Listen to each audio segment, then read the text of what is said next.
BNP স্থায়ী কমিটির সদস্য মির্জা আব্বাস বলেন, দেশের স্বাধীনতা সার্বভৌমত্ব আজ হুমকির মুখে। একটি কথা স্পষ্ট করে বলতে চাই, আমরা আগে ছিলাম কুকুরের মুখে, এখন বাঘের মুখে পড়েছি। আমরা নির্বাচনের কথা বলছি কারণ আমরা দেখতে পাচ্ছি আমাদের দেশের স্বাধীনতা ও সার্বভৌমত্ব নিরাপদ নয়।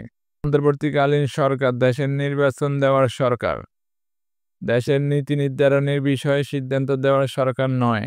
মিয়ানমারের রাখাইনে করিডোর দেওয়ার সিদ্ধান্ত নেবে নির্বাচিত সরকার। এই সিদ্ধান্ত দেওয়ার মালিক আপনারা নন। বৃহস্পতিবার বিকেলে কুমিল্লা জেলা শিল্পকলা একাডেমি মিলনায়তনে কুমিল্লা বিভাগীয় বিএনপির সদস্য ফোরাম নবায়ন ও বিতরণ কর্মসূচি উদ্বোধনী অনুষ্ঠানে প্রধান অতিথির বক্তব্যে তিনি এসব কথা বলেন। এখনও বিএনপির সুদিন আসেনি উল্লেখ করে মির্জা আব্বাস বলেন, অনেকে ভাবছেন বিএনপির সুদিন এসে গেছে, তবে এখনও সুদিন আসে নাই। আমাদের নেতা তারেক রহমান এখনও দেশে ফেরেননি কিংবা ফিরতে পারেন নাই। বিএনপি বর্তমানে অনেক সমস্যার মধ্যে রয়েছে, কারণ দেশে আগে বিএনপির শত্রু ছিল আওয়ামী লীগ, যাদের সঙ্গে বিএনপিকে যুদ্ধ করতে হয়েছে। এখন দেশে বিএনপির অনেক শত্রু হয়ে গেছে।